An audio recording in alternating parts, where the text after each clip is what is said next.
Michael Van Runkle here for HotCars.com, and the Stig just took me for a hot lap at Laguna Seca in a Lucid Air. Well, I'm with a man that needs no introduction, Ben Collins, aka you've seen him on Top Gear. We're in a Lucid Air Grand Touring Performance, Yes, 1,050 horsepower, and I think he's about to rearrange my innards. Well, we'll start in the pit lane. We're going to go sensible to begin with, and then we can start speeding up a little bit. I'm already bracing my neck against the headrest. Yeah. You got a little handle, you can hold on to that, and I mean, if you really don't like it, obviously just talk to me and I'll slow down for you. I'm gonna like it. Yeah. You've been on track before? I have. Have you been on this track before? Yeah, only yesterday. Okay. So that was your first experience?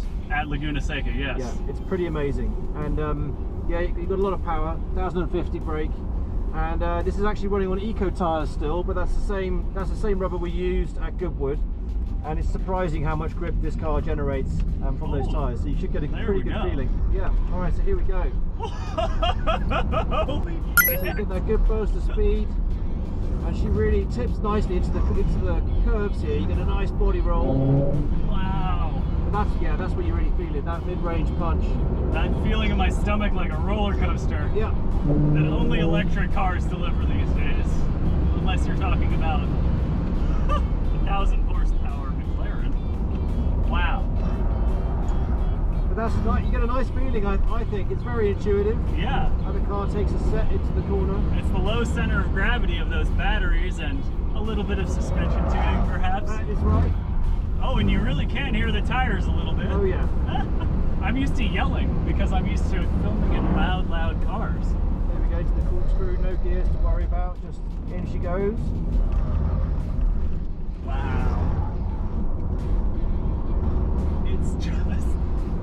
It's very impressive. So I specifically asked, this Lucid Air weighs 5,200 pounds. Yes. Which is the same amount as my Porsche Cayenne with a twin turbo V8 and 4-wheel drive. That's what's insane actually, because it feels so light on its feet. I think it's partly because there's so much power. But you've got the cornering grip is super high, and you just get this incredible punch out of the turns. Yeah, you do. And this is not a track car. This is a car set up to be a luxury Grand Tourer. Grand Touring is in the name. And yet, here we are on a track going about as hard as I've ever seen a car go on the track, just because of that low end torque. It's a brutal place, this too, because there's really no let up. So we're not on, you know, racetrack tires. We're on high mileage, low resistance tires, so that, you know, fuel saving effectively, fuel efficiency. And yeah, they're working super hard. I mean, Laguna, there's just no real straights. There's one little pit straight, but even that is a curve when you're in a car that's not a race car. It's not got downforce tackling it. So yeah, the tires have to work incredibly hard. And the brakes, how are the brakes feeling? Because you're having to do a lot of up and down in elevation here. So I've got the regen turned pretty much off. Oh wow. So we're really using brakes only, and they're going, I mean, they're working hard, but that's why they've built such heavy duty braking systems into this car. I'll get it wrong, but I think these ones are 6-pot calipers. Yeah. So yeah, you've got the metal there, if you like, to try and dissipate that energy, so it's doing a pretty good job. The limiting factor then is probably the tires. Yeah. As we get a little bit sideways there. That's it. But again, this is a car that's not supposed to be doing this. It comes back to the point that a lot of these manufacturers are trying to make, is that electric cars need to be better than gas cars. Yes. Before people are going to really start buying them. And Lucid went 500 miles of range, which is the big number. This one is, I think, 460 or 470 miles of range. Yeah, that's it. But still. But some of the Airs do over 500s, so yeah, you've got that choice between how much performance you want versus range. Yeah. For me, the range is the big one, because that makes it really user-friendly. You haven't got to think about filling up all the time. Wow. But yeah, there you go. I just got over very quickly. I hope it was as good for you as it was for me. I'll tell you later. Over a drink, have a cocktail and find out. Well, that was a lot of fun. Thank you so much. Thank you. Pleasure. Yeah, it's pretty crazy. That's a 1,050 horsepower luxury Grand Touring sedan. Technically, it's the Lucid Air Grand Touring Performance. And today, I'm getting to drive the Lucid Air Grand Touring, which is the one that achieved 516 miles of official range. The Stig, aka Ben Collins when he has his helmet off, showed me what this thing can do in a hard track driving environment, which is really not what it's made for. So how does it drive on city streets? Well, we're here in Monterey, just about a year after I got to go for a ride in the Lucid Air with Derek Jenkins. Check back to our other video to see how my back gets rearranged. But for now, I want to see, how does this thing handle? We know Peter Rawlinson comes from a very suspension-focused background because before Tesla, he was with Lotus. Now with Lucid, he's dealing with a massive battery-powered vehicle that weighs like 5,200 pounds. Not great for track driving, even though the Stig made it look easy. So let's buckle up and see how this thing does out here on the iconic 17-mile drive. You put it in drive via this little stalk here. No parking brake to click on or off. And then you pull away. Now you can use all of the different drive settings here on this massive touchscreen, which you can flick up and down, but I'm not going to do that quite yet because I want to play with the settings. It's an electric car, so you've got an ability to mess with your regen, but first you have to choose between smooth, swift, and sprint. Let's start out on smooth, because we are, after all, on public roads. Pulling away, you'd never guess that this car has so much power. This is the Grand Touring Edition, so it's definitely prioritizing range instead of all-out performance. Still got 819 horsepower, which is insane. All-wheel drive, 2 motors. It's got basically eco-friendly Pirelli P0 tires on, which is what the Stig did at Laguna Seca yesterday, and also what was equipped on the car that set this year's best time at the Goodwood hill climb. So even though we've got these sort of slouchy tires on, the car itself is clearly so good that those tires make less of a difference. They did get pretty hot though at the track. Here on 17-mile drive, we're in traffic because it's Monterey. But let's be real, most people who are going to buy a Lucid Air, Grand Touring Performance, whatever, they're going to spend most of their time daily driving this car.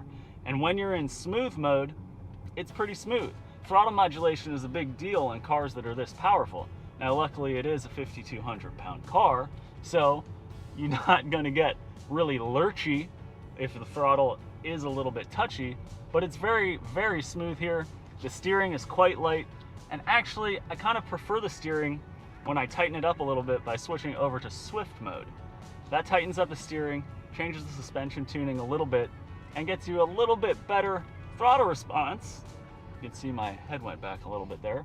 But more importantly, it tightens up the steering, and it's sort of counterintuitive. You would think lighter steering would make it feel like a smaller car, but really when you tighten up the steering, all of a sudden it feels smaller, just because you're able to move it a little bit more quickly. Now putting it into Swift, you can definitely feel that the throttle is a little bit more responsive, and then when you put it into Sprint, you have to actually hit a confirm button so that you know what you're doing. This one, I'm not going to play with the traction control settings like the Stig did yesterday because he wanted to just four-wheel drift it.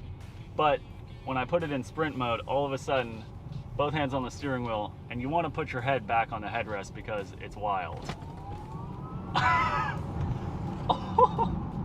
And then you got to use the brakes because you're going real fast. Turning radius test, very important. All-wheel drive, big old sedan. Excellent turning radius. And let's hit it again, just for a little bit of fun. You don't have paddle shifters.